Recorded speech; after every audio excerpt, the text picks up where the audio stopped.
GoPro!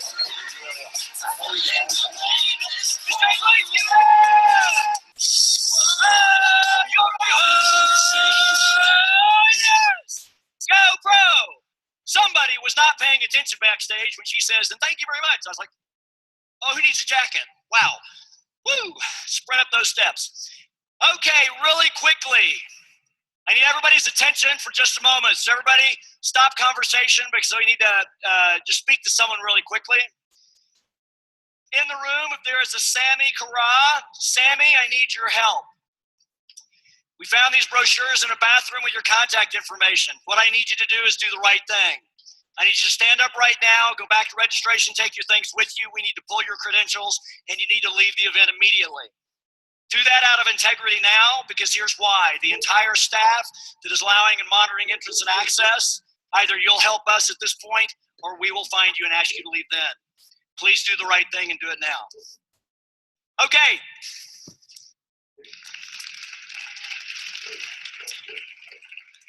One of my favorite quotes will lead into this next mentor. A famous American baseball player back in the 20s and 30s, Babe Ruth, once said, "You just can't beat someone who never gives up." You know, you don't need all the fancy quotes.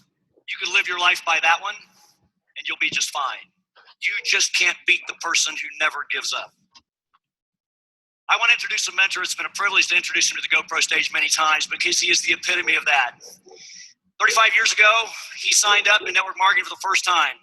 In his first 10 years, he was a part of 11 companies and sponsored no one and never earned a check.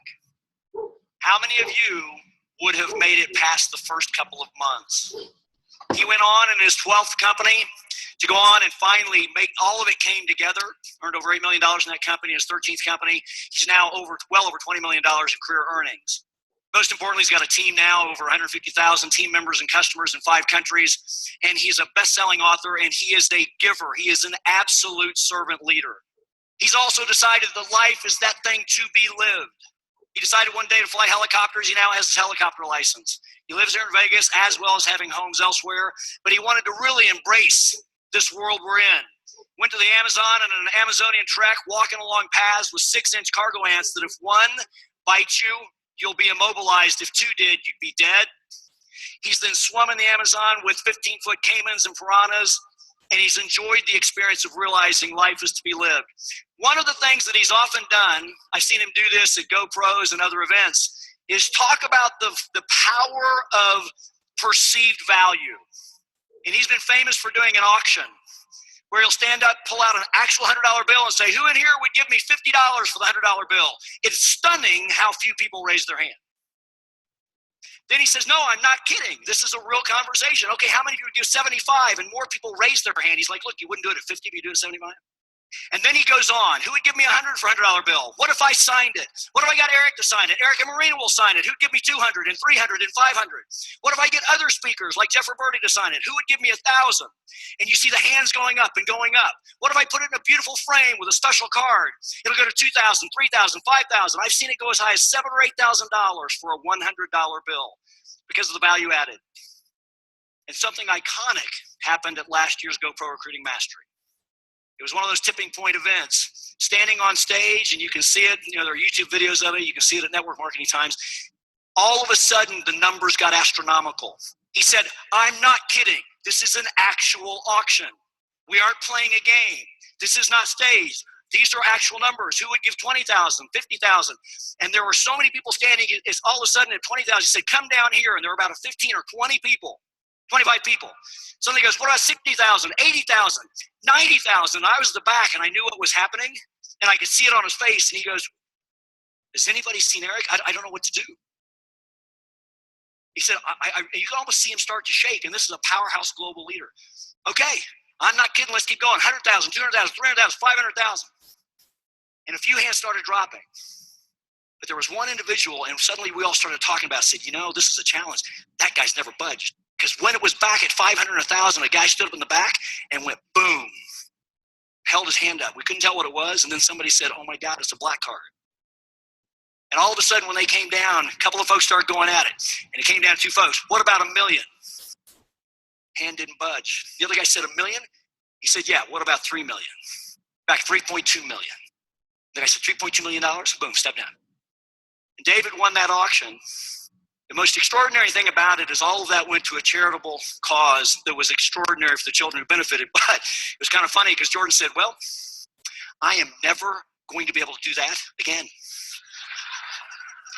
How do you do that again? So ladies and gentlemen, he's going to share parts of that story and what it meant with other wisdom that is extraordinary. Please do me a favor. Before we bring him up, we've got a very quick video clip we want to show, and then we're going to launch to our feet and bring him to the stage right away. But guys, roll video real fast, please.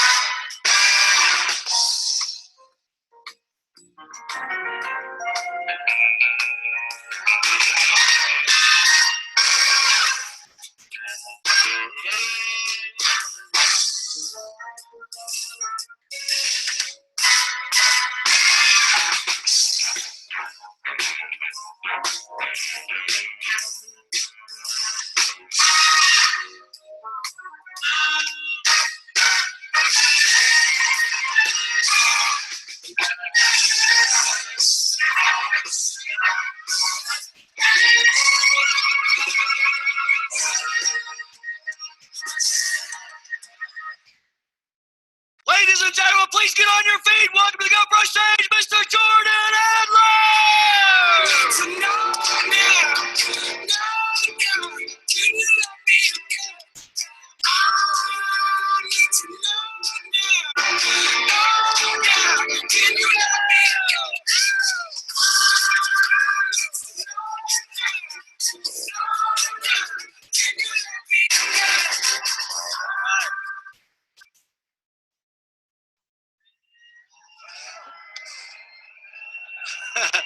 I just got to take this in for a minute.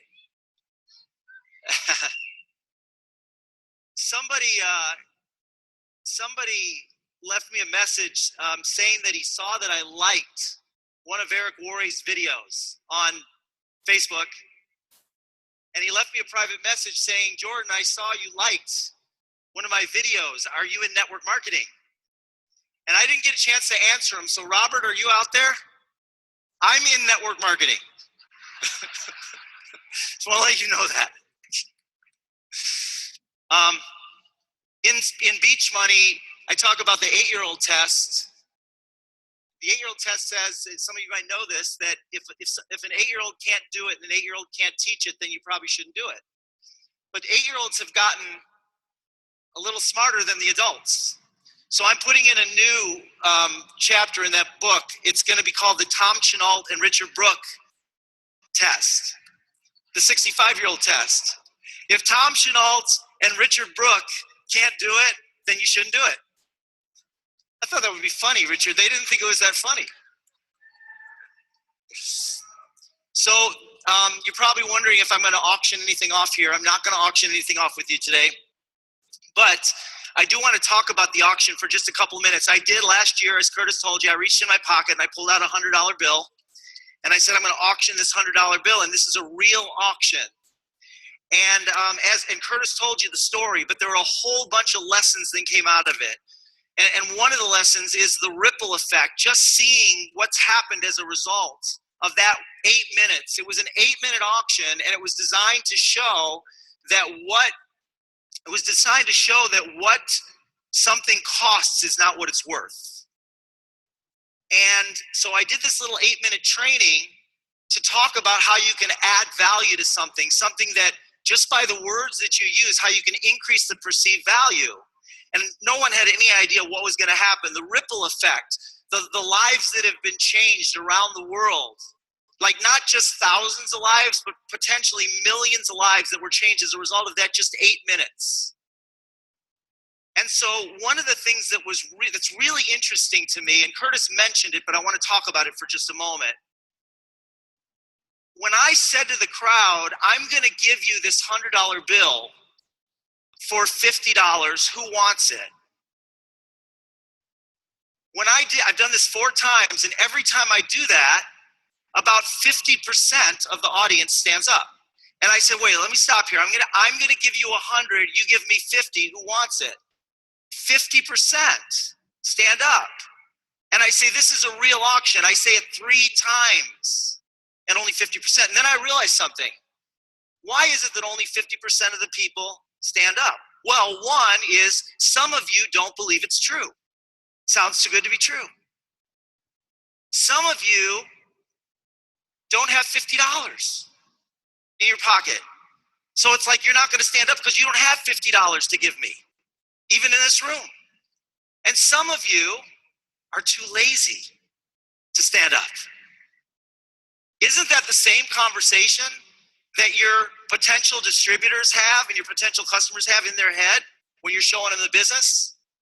I can be up on a stage with a real $100 bill in front of a group of entrepreneurs from around the world, and still only 50% of the people stand up. So I could do an hour on just this. I could do probably 4 hours on just this. But we're going to move on. I just wanted to share that one little insight with you. But what I do want to talk about is 2 things that have radically changed my life in the context of network marketing. And one is dream stretching. In other words, being able to take your dreams to a level even though you don't believe they're possible. And the second is untethering. I want to tell you a story. 27 years ago, I wrote a goal in a journal. Walk the red carpet at the Academy Awards. Now, I'd never been to Hollywood, never been to LA, never been on an airplane, didn't know anyone in Hollywood. I had no business setting that goal. I'm not an actor, have no interest in being an actor. I was sitting probably with my parents at some point, and I watched the Academy Awards, the Oscars, and thought to myself, wow, it'd be really cool to walk the red carpet at the Academy Awards, wouldn't it? And I wrote it in a journal. Forgot about it. I didn't really forget about it. It was there, but I didn't think too much into it. How do you plan living in Park Forest, Illinois, where the average price of a home today is $15,000? The home that my father grew up in, the home that we grew up in, that my father, when he passed away, was living in, wasn't bank owned, it wasn't foreclosed on. It sold for $10,000 on the market. And I'm living in that home growing up, and while at that time I thought to myself, wow, it'd be really cool to walk the red carpet at the Academy Awards, and I wrote it as a goal. 25 years later, I'm at Bally's Resort here. I wasn't living here yet, but I was at Bally's, and I was sitting with a group of distributors, and there was a woman across from me named Gwen Field. She was in my organization, and we were having a conversation, and I found out a little bit more about her, and I found out that she's a producer and that she's a voting member of the Academy Awards. I didn't tell her my goal. We just talked. Over the next year, we got to know each other really well. And one day, out of the blue, who knows why, she called me and she said, in our conversation, she said, Jordan, maybe someday I'll put us in the lottery so we can go to the Academy Awards. I go, that would be cool. A year later, she calls me on the phone and she says, do you want me to put us in the lottery? And I said, that'd be awesome. She puts us in the lottery. She calls me a month later, and guess what she told me? We didn't get picked. I said, she goes, maybe we can put ourselves in the lottery again next year. I said, that would be great. I go to Atlanta. About a month later, I'm in Atlanta with the founder of our company and his friend. It's 11 o'clock at night on Friday night, and we're having dinner. We have an event the next day. I'm training all day the next day on Saturday. It's 11 at night, and my phone rings, and it says Gwen. And I know why she's calling. She's calling. I knew she was calling me to say we're going to the Academy Awards on Sunday, because the Academy Awards on Sunday, I saw her name, and I told my founder, I said, Cody, she's calling to say I'm going to the Academy Awards Sunday. I pick up the phone. Hey, Gwen, guess what? We got picked as an alternate. We're going to the Academy Awards on Sunday. Well, now look at it. It's Friday night. I'm training all day on Saturday. I call American Express. They have a night flight that leaves Saturday night, gets me in Sunday morning at 6 a.m. But I don't have a tux. I don't even own a tux. I don't have a tux. I'm in Atlanta. What am I going to do? I call a tailor from 4 years ago that I measured for custom clothes. I hadn't talked to the guy in 4 years, Alex. I measured for custom clothes, never ordered custom clothes in my life. Wondered if he still was doing it. He picks up the phone, 11 o'clock, 8 o'clock in Vegas. I say, Alex, do you remember me? Jordan, I need a tux. I need it in LA by Sunday morning at 6:30. He says, I'll see what I can do. They make me a tux all night long. And his son drives it from Vegas to LA, goes to the Georgian Hotel on Pacific, right by the pier, puts it in the hotel. My flight arrives. We pay for 2 nights. My flight arrives. I get a limo. I go to the hotel. I get showered. I put on the tux. And at 10:30 in the morning, a stretch limo comes and picks me up. We go to the Academy Awards. And I walk the red carpet that Sunday morning.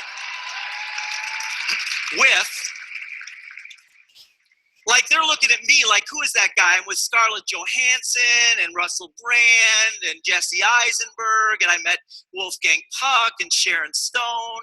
They're walking side by side. Now, if I had been picked in the lottery, we would have been sitting up in the stands. Only about 2,000 people a year get to go to the Academy Awards. Only a few hundred walk the red carpet. Millions want to go. But because we got picked, not as the lottery, but as an alternate, I got to sit in somebody's seat and I got to walk the red carpet as one of the famous people. Don't know who. But if you will look, you see that guy with his hand on his mouth, right behind my right or left ear? Do you see that? Look right above him. Can anybody tell me who that might be? That's Donald Trump. 4 rows in front of Donald Trump at the Academy Awards.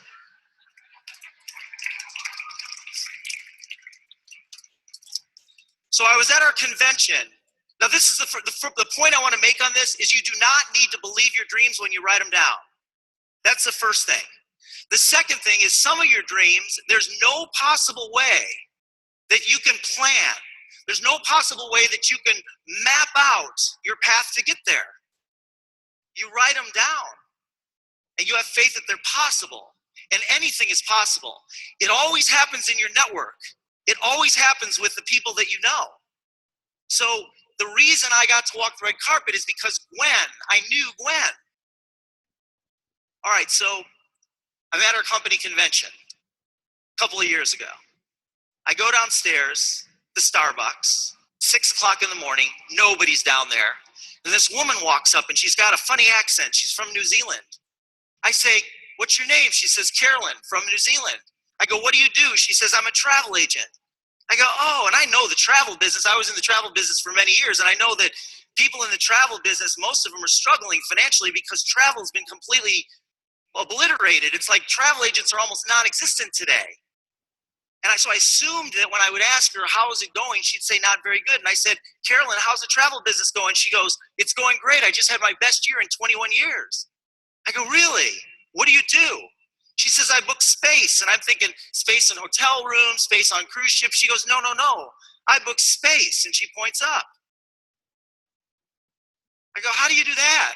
She says, I'm selling tickets on Richard Branson's Virgin Galactic for $250,000, where you'll get into a spaceship and go 100 miles over the earth and you get to experience weightlessness and you get to go 3 times the speed of sound. And I'm like, whoa. And the thing that I remembered in that moment is that when I was 10 years ago, when I was 47 years old, I wrote on a sheet of paper in a journal, space traveler. 47 years old, before they were talking about space travel for civilians. I wrote down space traveler, and I remember when I wrote it, I remember thinking to myself, this will never happen. As I'm writing it.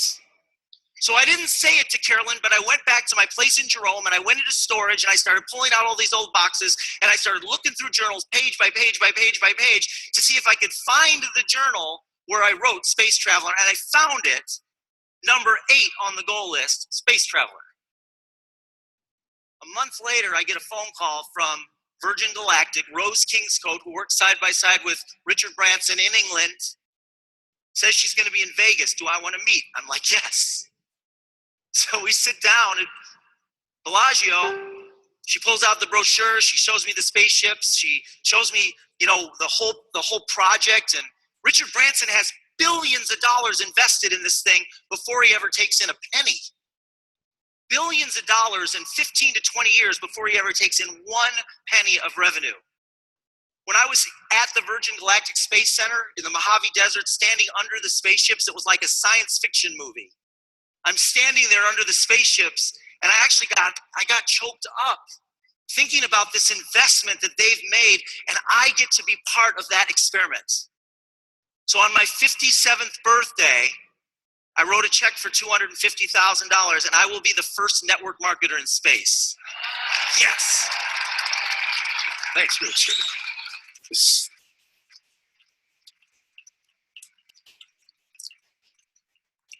How your dreams, now your goals are different, but your dreams, how you're going to get there is always different than the way you plan it.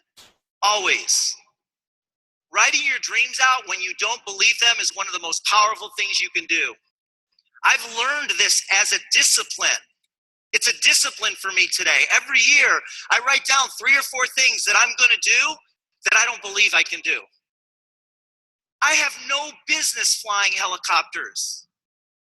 I have no business going up into space. I have no business walking the red carpet at the Academy Awards. I have no business writing a best-selling book. But I've learned this. When you write it, even if you don't believe it, forces powerful, more powerful than us, take over.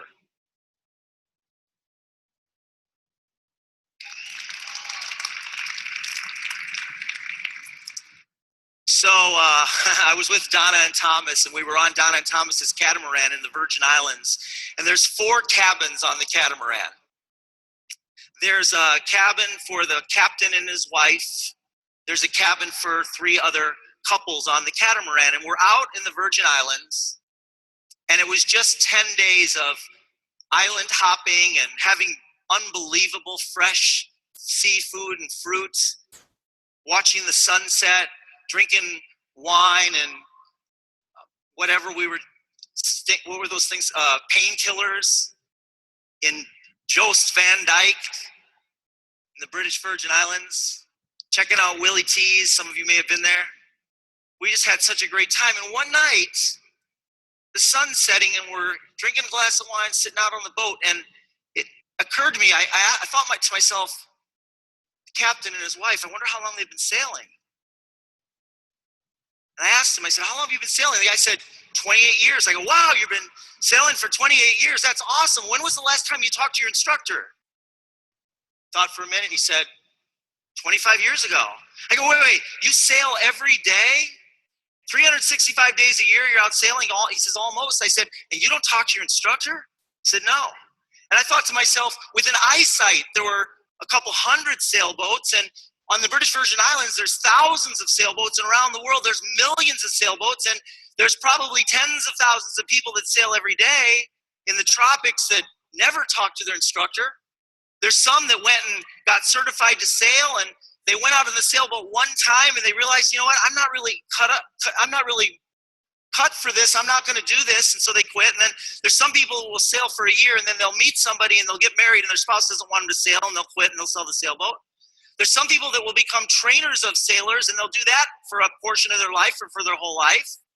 There's some people that will buy a sailboat. A year later or a couple years later, the sailboat runs into a reef and gets damaged, and the sailboat sinks, and they don't have the money to fix it, and they never sail again. And then there's those people that sail every day of their lives. And I realized that what I do and what you do is we teach people to sail.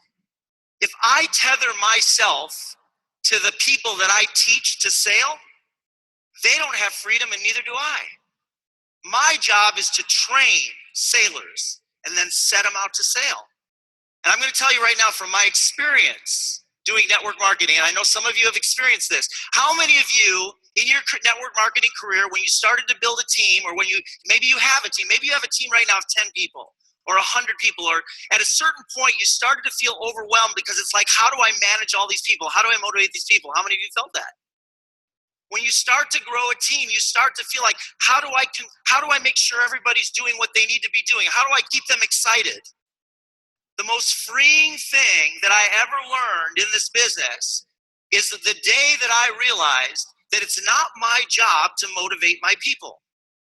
It's not my job to fix that guy's sailboat when it hits the reef. That's not my job. My job is to train sailors and then set them off to sea. I know many of you, those of you that have teams, the biggest problem that I've seen that network marketers have that have growing teams, especially in the early stages, when you start getting to that point where you've got a few hundred or a few thousand distributors, is the need to control and manage your team. And the day that you realize that it's not your job is to train them and to set them to sail. The day you realize that, it's freeing for you, because now you can actually create in your network marketing business what you got into it for. In traditional business, the bigger you get, the less freedom you have. In network marketing, if you feel like you have to control your team or you have to do it for them, in network marketing, if you feel like you have to do that, you'll never have freedom. Anyway, I'm out of time. I love you guys. I hope this was valuable. Thank you. Love you.